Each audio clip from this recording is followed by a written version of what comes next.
No one warns you that before a woman truly commits, she's going to test you, and not in a sweet, playful way.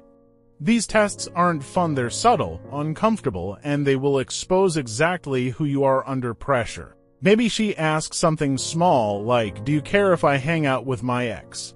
Or, "Why didn't you text me back immediately?" And if you react too strongly, get defensive, or over-explain, she notices.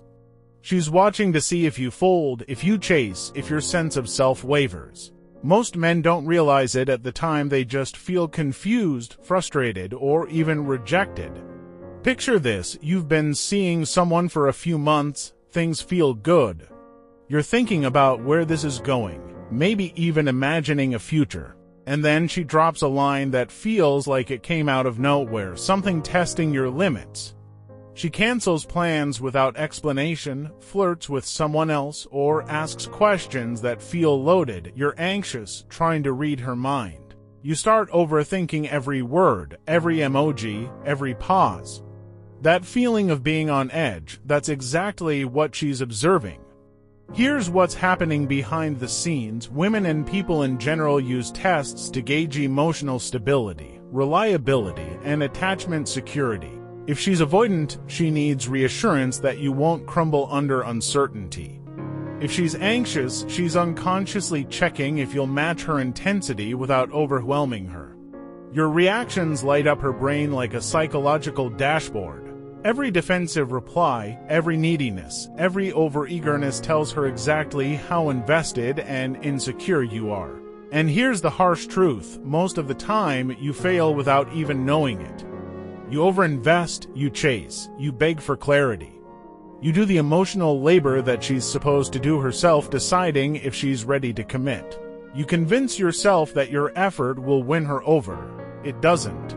It only shows her how far you'll bend before breaking, and that bending is rarely attractive. Men often take these tests personally. They feel challenged, disrespected, or played. Women often do it unconsciously. They're not trying to be cruel, they're scanning for long-term compatibility, emotional resilience, and power balance. The mistake most men make is interpreting testing as rejection rather than a mirror reflecting their own behavior. Here's the moment most people avoid admitting: if you feel desperate to pass her tests, it's not about her, it's about you. You're insecure, emotionally dependent, and trapped in a validation loop. She can smell it from a mile away.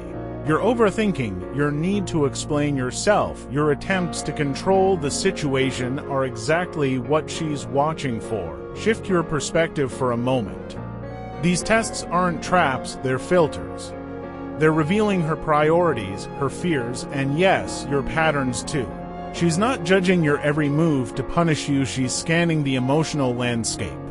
And if you panic, chase, or cave, it's proof that you'll struggle with boundaries in the relationship.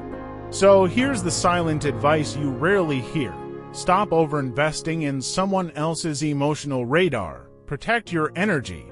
Maintain your calm. Test her back not by playing games, but by showing consistency, self-respect, and emotional stability. Let her reactions inform you, not control you. If she's truly committed, tests won't break the connection, they'll confirm it. If she's not, you'll see it early, without losing your dignity. Because at the end of the day, commitment isn't about passing tests, it's about being someone worth choosing without losing yourself in the process. Sometimes the test isn't for her, it's for you. To see if you're capable of standing strong, even when uncertainty hits. Remember this: the moment you chase to pass her test is the moment you fail yourself. The strongest relationships are built on presence, respect, and emotional autonomy, not desperation or approval seeking.